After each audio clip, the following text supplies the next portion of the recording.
You're fired, Loretta. Today. Right now. Gather your things and get out of this house before sunset.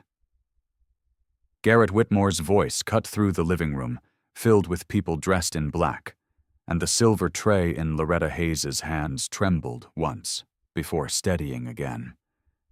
His mother's coffin had been taken to the cemetery 2 hours earlier. The scent of funeral wreaths still hung heavy in the air of the Whitmore house.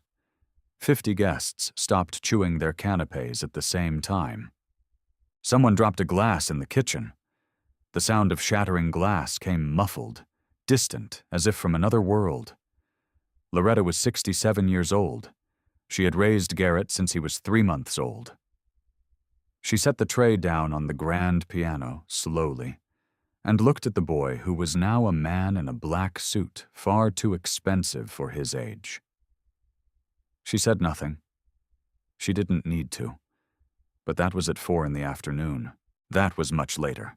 At 5 in the morning that same day, the sun had not yet risen over the Spanish moss-covered oaks of Savannah, and the kitchen of the Whitmore house smelled of strong coffee and the rotting magnolia from the backyard. Loretta stirred a wooden spoon inside a cast-iron kettle, making coffee the way Evelyn had liked it for nearly 2 decades. 4 heaping spoonfuls, a pinch of coarse salt. Water boiled just until the first wisp of steam rose. Evelyn had died 3 days earlier, in a bedroom upstairs, from pancreatic cancer that had eaten her from the inside out in 8 months. Loretta kept making the coffee. It was what she knew how to do. On the wall next to the refrigerator, the doorframe bore nearly 2 decades of pencil marks, each one dated in Evelyn's small handwriting. The first read, G, 4 years, 122 centimeters. The tallest, almost touching the ceiling, read G, 15 years, 1.82 missed. Loretta walked past and touched the tallest mark with 2 fingers. She continued to the sink. The phone rang.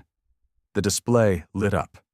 Denise, her daughter, the daughter who lived 6 kilometers away and hadn't set foot in that house in 9 years. Loretta answered. Mom? Yes. I read it in the paper. A long silence. Denise was breathing through her nose. Loretta waited. I'm not going. I know. Mom, The line went dead. Or she hung up. Loretta couldn't tell which. She set the phone down on the oak table. She didn't cry. She gripped the wooden spoon tightly until the knuckles on her fingers turned white, and then she let go. She took 3 deep breaths through her nose. The front door opened. Heavy footsteps on the wooden floor that had been creaking in the same spot for 22 years. Loretta knew those footsteps. She'd heard them learn to walk, to run, to slam doors as teenagers. Garrett walked into the kitchen with Vivian behind him. He didn't look at Loretta. He opened the fridge, grabbed a bottle of water, and closed it. Vivian stopped at the door. She looked around, lingering, as if assessing the size of a property. Her gaze fell on the worn doorframe, the cast-iron kettle, the folded towels. A wry smile. Then on Loretta. Loretta, right? A hint of artificial sweetness in her voice. I'm glad you're still here. We need to talk. Today. Before Garrett comes downstairs. Loretta folded the dishcloth. She didn't answer. Garrett took a sip from the bottle. He left the kitchen without looking back. Vivian smiled once more and followed. Loretta was left alone. The first rays of light were rising over the oak trees. Loretta folded the dishcloth and set it on the counter. She picked up the silver tray with the coffee pot and 2 cups and left the kitchen. She walked between Garrett and Vivian as if crossing an empty hallway. The 2 stood still, and Vivian whispered something in Garrett's ear that made him chuckle softly. A short laugh, out of place at that hour, that died before reaching the living room. 2 hours later, Vivian found Loretta alone in the pantry, sorting the linen tablecloths from the lunch table. She closed the door behind her. She took a blank white envelope from the pocket of her black dress and held it out. This will take care of any discomfort. It's a generous sum. I thought of it with care. In exchange, you won't appear in the will. You won't attend the reading. You won't seek out anyone else in this family. Garrett doesn't even need to know about this conversation. Loretta didn't take the envelope. How long have you been engaged to him? 7 months. And you already know the date of the will reading. Vivian squeezed the envelope tighter. Take it, Loretta. It's the best thing for everyone, especially for you. Loretta went back to folding the towels. She didn't look up. Put your box away, girl. Vivian held the envelope out for another 3 seconds. The sharp smile had vanished. She tucked the envelope away, opened the pantry door, and walked out without closing it. The funeral was at 9 o'clock at St. John the Baptist Cathedral. At Bonaventure Cemetery, Loretta stood 10 feet from the open grave, among 3 other women who had worked for the Whitmores at some point over the decades. No one invited her to sit in the front. She didn't wait.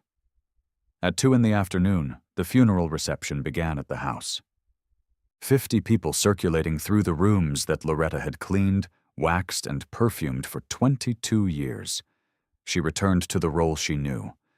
Tray in hand, smoked salmon canapes, black coffee, iced tea with mint from the garden. At 3:30, Garrett climbed 2 steps of the staircase leading to the 2nd floor.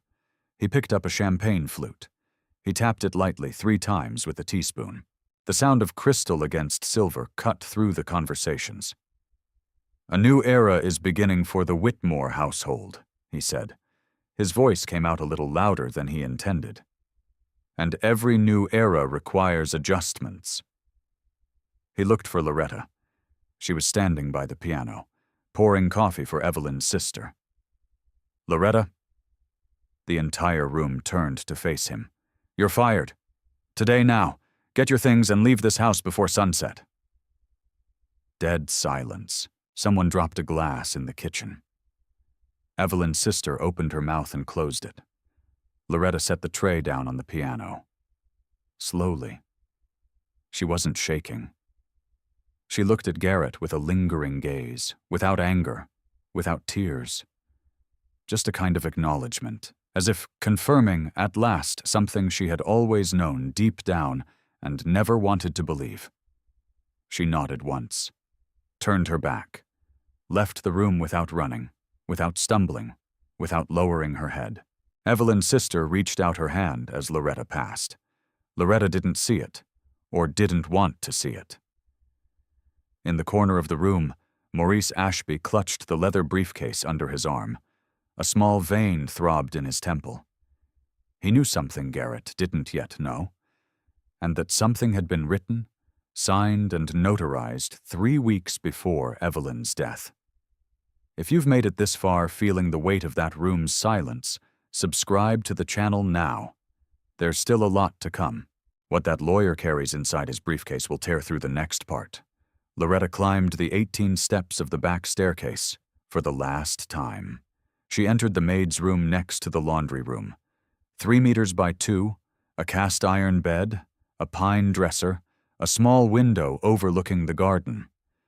She had slept there during her first 6 years on the job, when Garrett was a baby, and Evelyn couldn't get through the night without waking up in a panic. The little room remained hers afterward. It always had. She opened the bottom drawer of the dresser. From the very bottom, beneath a gray woolen shawl, she pulled out a small blue velvet box. Inside was a gold pendant shaped like an oak leaf, a gift from Evelyn one Christmas long ago, after Loretta had driven across Savannah in a storm to pick up 8-year-old Garrett, who had called from camp in tears. Loretta tucked the box into the pocket of her dress. She looked at nothing but it. She closed the suitcase. She went downstairs. She walked out the kitchen door. The October air was warm and humid. She put the suitcase in the trunk of the old car that had belonged to Henry, who had died long ago, and drove to her apartment on the east side of Savannah. She climbed the 3 flights of stairs. She opened the door. She sat down on the brown velvet sofa. Only then did her hands begin to shake. The doorbell rang before they stopped. Simone, 19 years old, round glasses, backpack on her back. The granddaughter Loretta had slowly won back over the past 2 years, through quick coffee dates in Forsyth Park that her mother never found out about. Simone threw her backpack on the floor. "Grandma, we're suing this guy. 22 years without a contract, without registration, without termination. We've got grounds." "No." "What do you mean, no, Grandma?" "There won't be a lawsuit." Simone walked to the window, came back, and crossed her arms. "Why?" Loretta didn't answer. Night fell without them turning on a light. Simone ended up falling asleep on the rug, leaning against her grandmother's legs. Loretta stayed awake until sunrise, her hand resting on her granddaughter's uncombed hair. 8 in the morning. The kitchen landline rang. Simone opened one eye. Loretta got up slowly, crossed the living room, and answered it. She listened for a full minute. She closed her eyes. "Wednesday, 10 in the morning." She hung up. "What was that, Grandma?" "Miss Evelyn left something for me." Simone sat on the arm of the sofa. "What kind of thing?" "I don't know." "Will Garrett be there?" "I imagine he will." Simone picked up her grandmother's car keys from the table. She stuffed them into her pocket. "I'll drive you, and I'll wait downstairs. If that guy comes near you in the parking lot, I'll beat him up, Grandma. I swear to God." Loretta looked at her granddaughter. Something inside her softened for a second, and then hardened again. She didn't say anything. She just reached out and lightly touched the side of Simone's face. Meanwhile, in the office on the second floor of the Whitmore house, Garrett opened the bottom drawer of his mother's cherry wood desk. Inside was a dark wooden box sealed with tape and an envelope taped on top. Evelyn's handwriting, small and slanted. "To Garrett, when I'm no longer here." He stared at the envelope for a full minute. His hand reached out. He hesitated. He pulled back. He tucked the envelope into the inside pocket of his jacket, untouched. Downstairs, Vivian called his name once, twice, 3 times, growing more impatient with each call. If you were Simone there, 19 years old, looking at a grandmother humiliated in public who refuses to fight back, would you swallow her pride or force her to react? Right here in the comments, I want to read every answer. Wednesday, 10 in the morning. Morris Ashby's office was on the 3rd floor of an old building on Bull Street. Walls lined with law books bound in brown leather, the smell of old paper and furniture polish. The October sun slanted in through the tall window and fell on the mahogany desk where Ashby had placed 3 folders and an envelope sealed with red wax. Garrett arrived first. Vivian on his arm, her new ring sparkling, a tense smile on her face. They sat in the 2 leather armchairs in front of the desk. Ashby didn't smile. "One person is missing." "What do you mean, 1 person is missing?" Ashby glanced at his watch. He didn't answer. The door opened at 10 past 2. Loretta entered slowly, a simple black dress, flat shoes, the little blue velvet box in her pocket. Simone had been waiting downstairs. Loretta entered alone. Vivian sat up slightly. "This is absurd. That woman doesn't have—" "Miss Creel," Ashby said without raising his voice. "If you wish to remain in this room, you will remain silent. Otherwise, I will ask you to leave." Vivian sat back down. The skin on her neck was red in patches. Ashby gestured for Loretta to take a chair beside the desk, not across from Garrett. Loretta sat down. Her hands were clasped in her lap. "Let's begin." The reading lasted 20 minutes.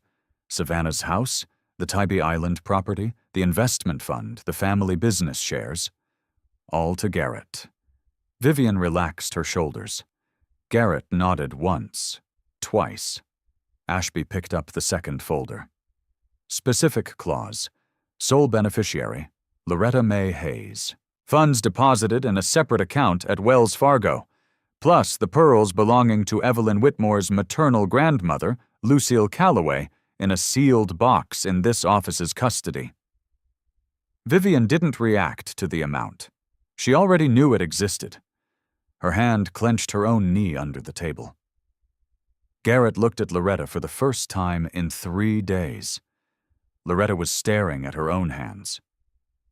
Ashby picked up the envelope sealed with red wax. He broke the seal with a metal opener. He unfolded 2 sheets of cream-colored typewritten paper. Evelyn specifically requested that this letter be read aloud, at this moment, in the presence of both beneficiaries. He began to read. Loretta, I never told you this while I was alive because I didn't have the courage. When Garrett had meningitis at age 6, I was the one who fainted in the hospital hallway. You were the one who slept standing up next to his bed for 4 nights in a row. At summer camp, the money you said was a bonus from Preston. It wasn't. Preston had refused to pay. The money came out of your account. I found out in the January accounting. I never told you. In 2003, when Garrett failed math, the private tutor didn't come from the school. It came from you. I found out because the teacher thanked me, thinking it had been me. Garrett put his hand to his forehead. I saw everything. I knew everything. And I let you carry the burden because I was ashamed of myself, ashamed of being a mother who needed you to be a mother. I left you a nest egg, Loretta. Enough so you'd never have to serve anyone again. And today I ask for just one thing, that my son knows. Not to thank you. He won't know how. But so he doesn't spend his whole life believing he got where he is all on his own. Ashby lowered the sheet. Silence. No one moved. Loretta took a single deep breath. It was Vivian who moved first. Her hand reached for Garrett's arm. He pulled his elbow away without thinking. She withdrew her hand to her lap and closed her ring finger around her engagement ring, as if checking to see if it was still there. Garrett lowered his hand from his forehead. His face had lost all color.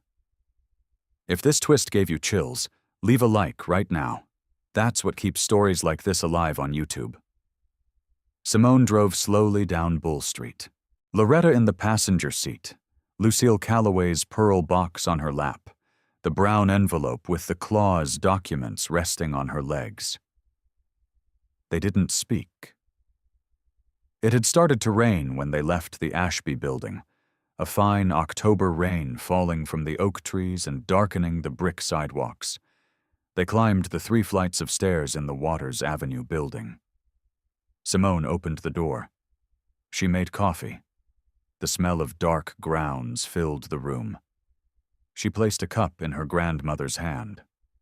Loretta set the pearl box down on the formica table. She didn't open it. She sat on the sofa. They sat in silence for 15 minutes. The rain grew heavier. The light in the room shifted from beige to gray. 6:10. 3 knocks on the door. Simone got up. She went to the door. She opened it a crack. Garrett was in the hallway. Alone. His suit was wrinkled. His eyes were red, like someone who had cried in the car and tried to hide it in the elevator. I need to talk to Loretta. Simone didn't open the door any further. Mrs. Loretta is busy. From the sofa, Loretta stood up. Slowly. She walked to the door. She placed her hand on Simone's shoulder. Her granddaughter hesitated. Then she took a step to the side. Garrett looked at Loretta. He opened his mouth twice before a sound came out. Loretta, Wait. He closed his mouth. Loretta took a breath.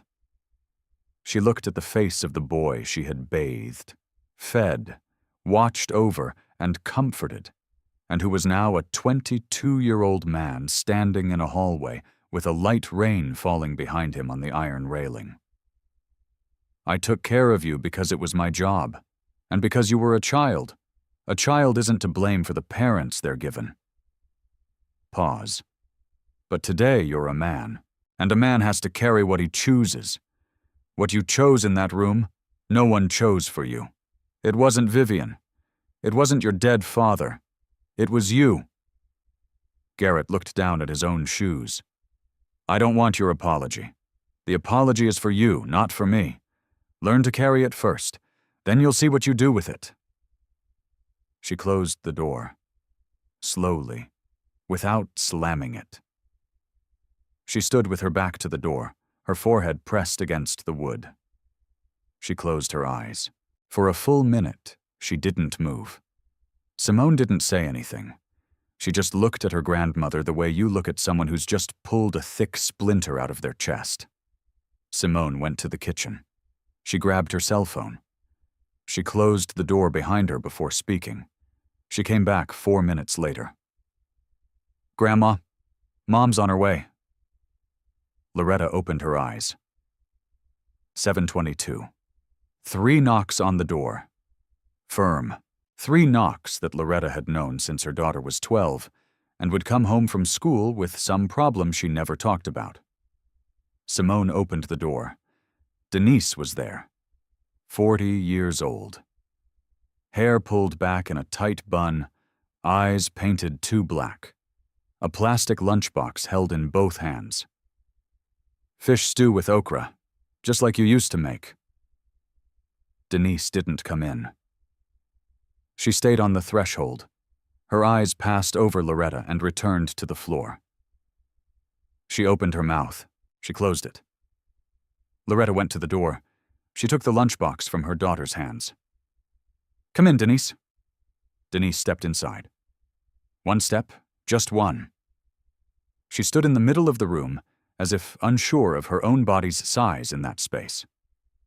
Loretta set the lunchbox on the table. She turned. She opened her arms just enough. Denise took 2 steps. She hugged her. The first hug in 9 years. Loretta didn't cry. She just let out a breath all at once, as if setting down a suitcase she'd been carrying by mistake. If this scene truly moved you, please consider supporting us with a super thanks, or subscribe so you don't miss the conclusion of this story. 7 months later, the first dogwood blossom bloomed in front of Loretta's house. A small white wooden house with a screen-enclosed porch, 3 bedrooms, a yard the size of a blanket. But it was hers. She had bought it with part of the settlement. The rest went into a savings account in Simone's name for when her granddaughter decided what to study in Atlanta. No one argued. Sunday afternoon, April. The sun slanted in through the porch, that soft spring sunlight in southern Georgia that makes even Spanish moss look light. Denise was in the rocking chair, shelling peas in a blue enamel bowl. No one had asked Denise to shell the peas. She had just arrived with the grocery bag 2 hours earlier and started. Now she was shelling them. Simone was sitting on the step, reading a book on constitutional law with the pages dog-eared. On the porch table, Lucille Calloway's box of pearls lay open. Loretta had given Denise a pearl the week before, on her birthday. The other one waited inside the box for Simone.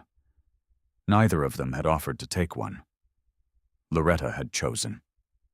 The "for sale" sign in front of the old Whitmore house, 6 miles away, had been changed 3 times in 7 months. No one in the family lived there anymore. Vivian Creel had returned the ring in December. None of the 3 women on that porch spoke of such matters. They had decided, without consulting one another, that their conversation was now about other things. Simone looked up from her book. "Grandma, do you want me to bring a sweater? It's getting cold." "No, dear. I'm fine like this." Denise continued shelling.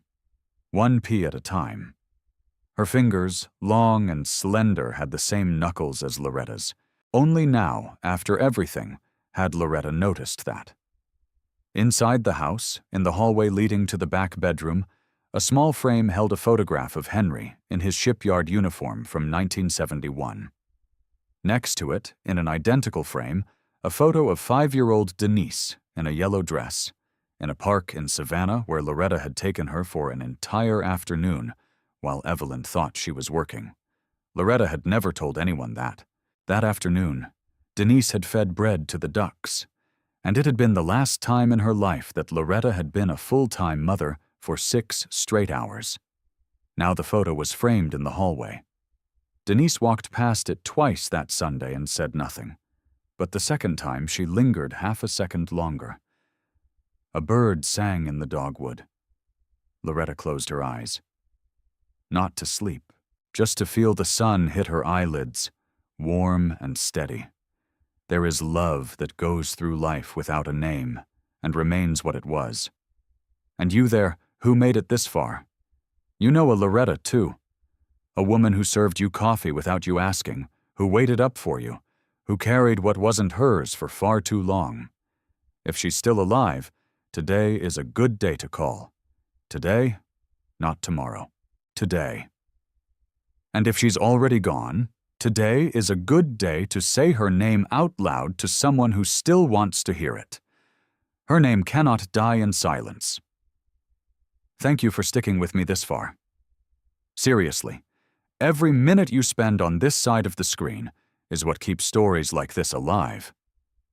The next video is about a man who was fired the day before his retirement. I'll see you there.